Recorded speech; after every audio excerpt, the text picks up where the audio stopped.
We believe it is in our economic self-interest. Countries that have the foresight to green their economies today will be the winners of this century. But there's great public resistance, and there's great public resistance because people don't like the way solar panels look, or they don't like the way windmills look. You know, at some point the urgency is going to get there. It's just that it's not there, quite there yet. What we're trying to do is to orchestrate an energy revolution. Pioneering countries will free themselves from the unpredictable price of foreign oil. They will capitalize on the new green economy of the future, and they will enhance their moral standing, giving them greater political influence on the world stage. Global warming. We don't need no fucking coal plants. Dark sarcasm from Obama. USA, do something right, all right.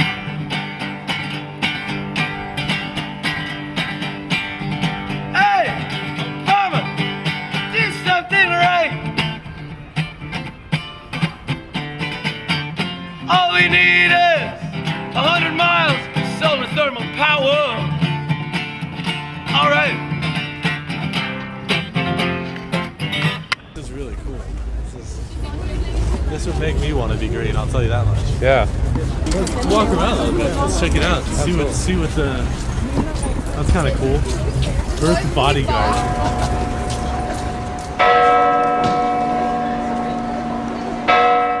Chaba is gonna build.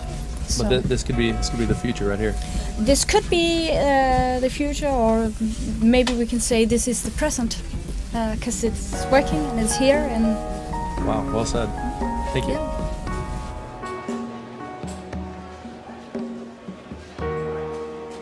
Now you're starting to see better things happen in the green community, because as they start to move towards mainstream, they realize that they can't just say things, they can't just preach to the already converted. They're going to have to build better products that are financially competitive, that make sense on an economic basis. And when they do that, then they'll have good business, and they get the added benefit of, hey, gee, it's all these things, it's a better product, and it costs less, and it's green, and that becomes the key seller in the product. It becomes the final aspect that makes it valuable. Welcome to the Copenhagen wheel. The wheel that turns your ordinary bike into a smart electric hybrid. Quickly and easily, with no additional batteries or wires. The Copenhagen wheel allows you to capture the energy dissipated while braking and cycling, and save it for when you need a bit of a boost. We are embracing now an opportunity to challenge all of the cities of the world to be green, to be as green as possible. We're driving at the green economy and green jobs, and again, retrofitting buildings, marrying our economic future to climate change adaptation. We've been businessmen from day one. We've got to realize this in order for us to make a change for the rest of the world to follow, but also for us to be successful. We're going to have to be the first ones, because we're competing with China and India and all these. I think one of the things students in the US need to be more sensitized to is really what is happening in emerging markets. Because a lot of the opportunities, a lot of what you're going to do, a lot of the competition you're going to have is really from China, India, Brazil, Latin America and other places, and that integration is going to continue, and that's where also a lot of the economic growth is going to be. You know, as we converge more globally, we have access to all of those things. People working together, across national lines and international lines to be able to get the information, share the information. The question is, what are you going to do with it when you have it? And for American students, you can have the passion to drive something forward without having necessarily the technical knowledge if you have access to the technical knowledge, and everybody does. Future City was the first kind of green light at the end of the tunnel for us after a long stream of negativity that had been our trip so far.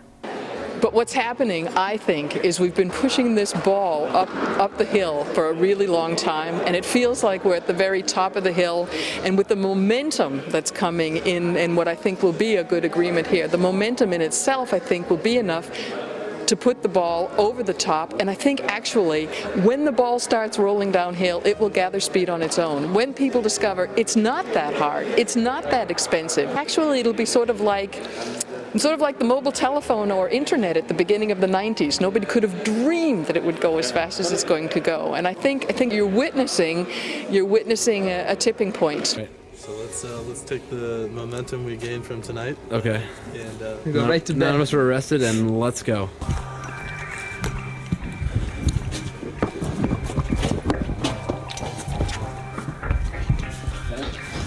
Hey, let's be quiet. There's Danish people sleeping. Things were looking up. The day before, we'd been to Future City, and the whole Copenhagen campaign had kind of boosted our morale.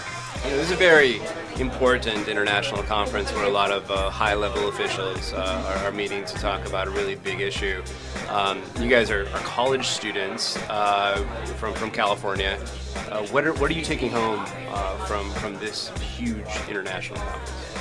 So we knew that the last day was going to be our big day. We still were searching for this understanding of the environment and going green to take back to school with us, to take back to California. And why think about environmental issues? What if it doesn't? Because we're going to have to sometime. You know? I think when you ask that question, you're showing your American bias, because most of the rest, well, certainly Europe, we've gotten away from the idea that it's either climate, environment, or financial success. The tyranny of the or is I can be ecologically sensitive or I can be rich. The genius of the and is to figure out how to be ecologically sensitive and be rich. Like it or not, we are going to run out of fossil fuels. In 2100, the atmosphere around us will contain not 350 parts per million, not 390 parts per million, 770 parts per million.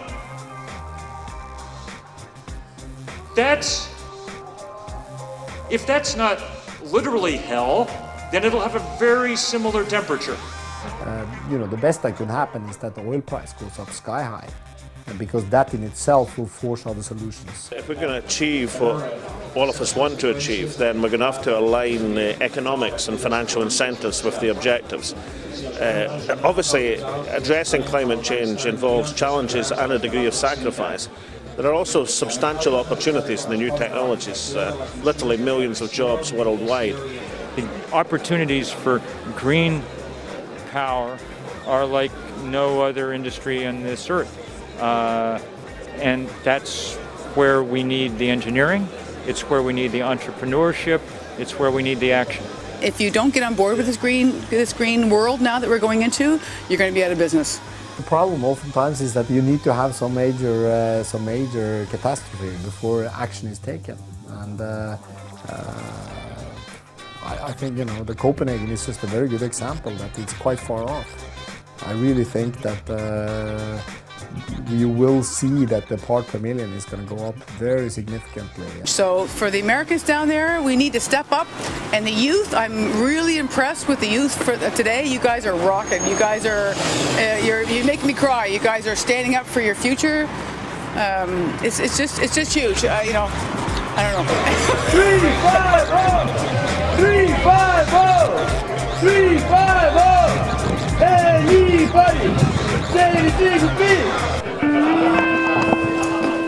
Hey, this is good fun.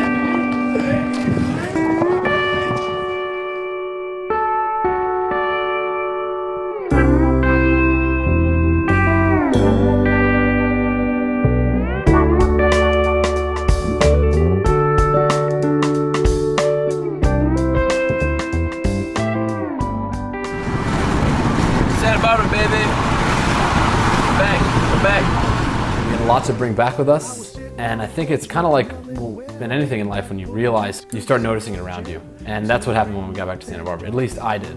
I started seeing all these things be, you know, go green, and businesses and restaurants, and even the university we go to. And every effort, like this film and like Lab Rats, every one of these little groups and project helps expose more and more people to it, and it just helps the snowball get bigger and bigger until it takes over everything. And that's exactly what I want to see. I want this to be something that is just part of our lives. It doesn't need to create a lot of extra work for us. In fact, that's my goal, is to make it so that there is, you know, it's not extra work to do the right thing.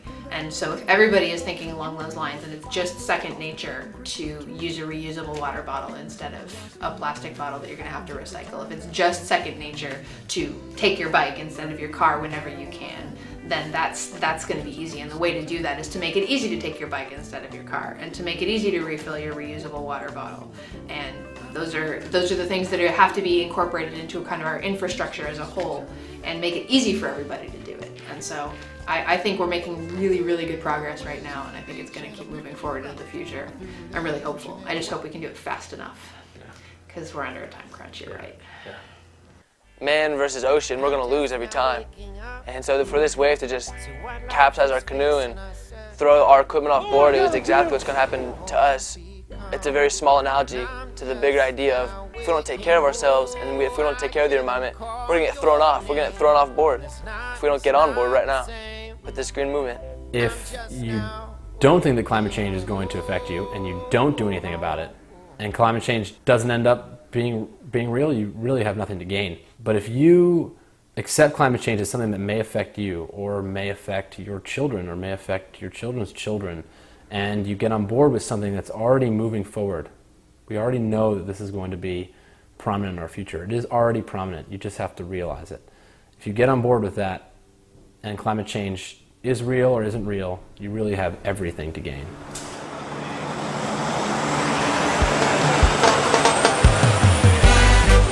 I'm just now waking up to what life is facing us and to what we've all become. And I'm just some people call your name, but it's not the same.